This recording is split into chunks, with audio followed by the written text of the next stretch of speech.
Hello friends, मैं हूं आपके सामने गौरव मिगलानी। इस वीडियो में हम एक इंटरेस्टिंग टॉपिक डिस्कस करने जा रहे हैं, वो है parties to a bill of exchange. कि बिल ऑफ एक्सचेंज में कौन कौन सी पार्टीज होती हैं। वैसे तो आपने सुना होगा कि एक होता है ड्रॉयर, फिर होता है ड्रॉई, फिर होता है पेई। पर इसको हम एक प्रैक्टिकली फॉर्म में थोड़ा सा, पिक्टोरियल फॉर्म में थोड़ा समझ लेते हैं। कैसे, ध्यान से देखते हैं। मान लीजिए ए बी को सेल करता है, ठीक है। तो ए यहां पे क्या हुआ, सेलर, और बी ने क्या किया है, मतलब परचेज। तो बी क्या हुआ, परचेजर। ए ने बी को कुछ सेल किया। बी कहता है कि मैं 3 महीने के बाद पैसे दूंगा। ए ने सेल किया है मान लो 1 जनवरी 2020 को। अब बी क्या कह रहा है, 3 महीने के बाद पैसे दूंगा। 3 महीने के बाद बोले तो 1 अप्रैल को।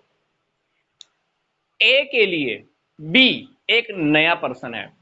ए कहता है कि मैं ट्रस्ट कैसे कर सकता हूं कि 3 महीने के बाद पैसे दूंगा, पैसे तो मुझे आज ही चाहिए। पर इन्होंने फिर एक बीच का रास्ता निकाला, क्या, बिल ऑफ एक्सचेंज का। ए ने क्या किया, एक बिल राइट किया। किसके नाम से, बी के नाम से। इसमें लिख दिया कि मैंने बी को 10,000 रुपए की सेल की है और मैंने बी से 10,000 रुपए लेने हैं। ए ने क्या किया, इस डॉक्यूमेंट के ऊपर अपने सिग्नेचर भी कर दिए। तो ये डॉक्यूमेंट लिखा किसने है, ए ने। तो इस डॉक्यूमेंट को लिखने वाला जो राइटर है, उसको बिल ऑफ एक्सचेंज के केस के अंदर हम क्या बोलते हैं, ड्रॉयर बोलते हैं। तो यहां पर ए क्या हो गया, यहां पर ड्रॉयर हो गया, क्योंकि उसने इस बिल को ड्रॉ किया है, ऐसे कह लो कि राइट किया है। तो बिल ऑफ एक्सचेंज को लिखने वाला यहां पर कौन हो गया, ड्रॉयर हो गया, या इसको हम कह सकते हैं राइटर। अब ये साइन होने के लिए, सिग्नेचर होने के लिए किसके पास गया होगा, बी के पास। बी ने सारी बातें पढ़ी, इसमें यह भी लिखा हुआ है कि 3 महीने के बाद पैसे आने वाले हैं। 3 महीने के बाद मतलब बी ने पैसे देने हैं, किसको देने हैं, ए को देने हैं। बी ने क्या किया, इस पेपर को पढ़ा और इस पेपर के ऊपर लिख दिया एक्सेप्टेड। क्या लिख दिया, एक्सेप्टेड। और इसके ऊपर क्या कर दिए, सिग्नेचर कर दिए। तो जब इसने उसको एक्सेप्ट किया, इसके ऊपर साइन किया, तो इस केस के अंदर बी क्या बन गया, बी बन गया एक्सेप्टर, या जिसको हम बिल ऑफ एक्सचेंज के केस में क्या बोलते हैं, ड्रॉई। क्लियर हो रही है यहां तक बात, क्या इसने लिखा, ड्रॉयर या राइटर। इसने सिग्नेचर किए, एक्सेप्टेड लिखा, तो ये क्या बन गया, एक्सेप्टर, या जिसको हम क्या बोलेंगे, ड्रॉई बोलेंगे। सिग्नेचर करने के बाद बी ने ये वाला डॉक्यूमेंट ए को वापस रिटर्न कर दिया। अब ये वाला डॉक्यूमेंट किसके पास रखा हुआ है, ए के पास रखा हुआ है। ये डॉक्यूमेंट किसके पास रखा हुआ है, ए के पास रखा हुआ है।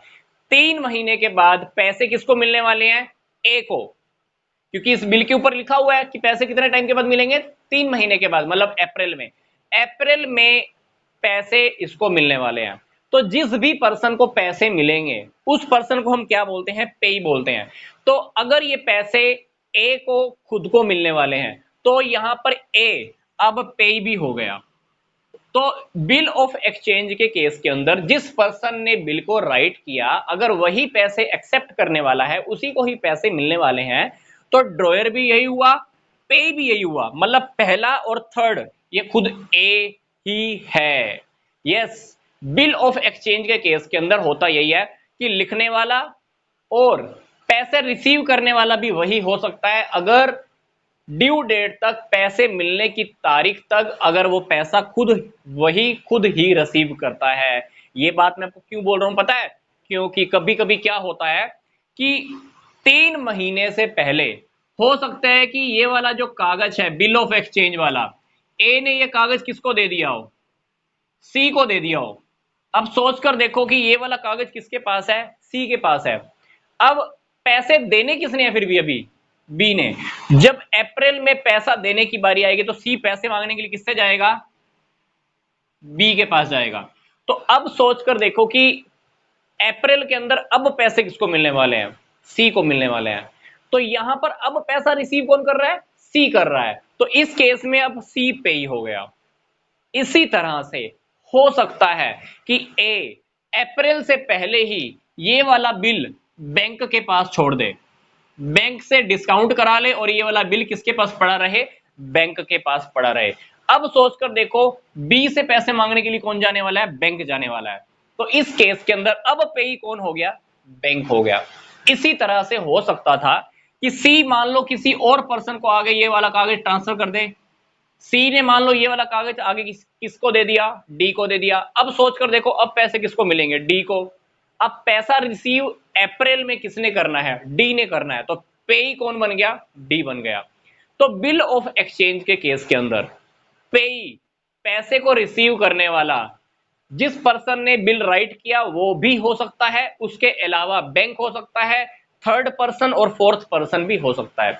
तो बिल ऑफ एक्सचेंज के केस के अंदर सबसे इंपॉर्टेंट, मैं आपको फिर से रिपीट कर रहा हूं, ड्रॉयर राइट करने वाला, जिससे पैसे लेने हैं वो एक्सेप्टर, या उसको हम क्या बोलते हैं? ड्रॉई।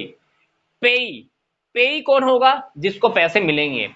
इस केस के अंदर, इस पूरी स्टडी के अंदर आपको यह समझ में आ गया होगा कि पैसा रिसीव हो सकता है ए को हो जाए, अगर इसने ये डॉक्यूमेंट और किसी को दे दिया तो ये पेई बन गया, इसने डॉक्यूमेंट आगे दे दिया तो ये पेई बन गया। अगर ए ने ये बिल बैंक से डिस्काउंट करवा लिया है तो अप्रैल में पैसे किसको मिलने वाले हैं? बैंक को मिलने वाले हैं। तो इस केस के अंदर पेई कौन हो गया? बैंक हो गया। तो ये छोटी छोटी बातें हैं जो बिल ऑफ एक्सचेंज के केस के अंदर हमको पता होना चाहिए, बहुत डीपली बातें हैं। तो ये हमारी कहीं ना कहीं एग्जाम में काम आ सकती हैं और हमको ये डीप रूट्स का पता होना भी जरूरी है। तो नेक्स्ट वीडियो के अंदर हम डिस्कस करेंगे प्रोमिसरी नोट के अंदर, मतलब प्रतिज्ञा पत्र के अंदर कौन कौन सी पार्टीज इन्वॉल्व रहती हैं।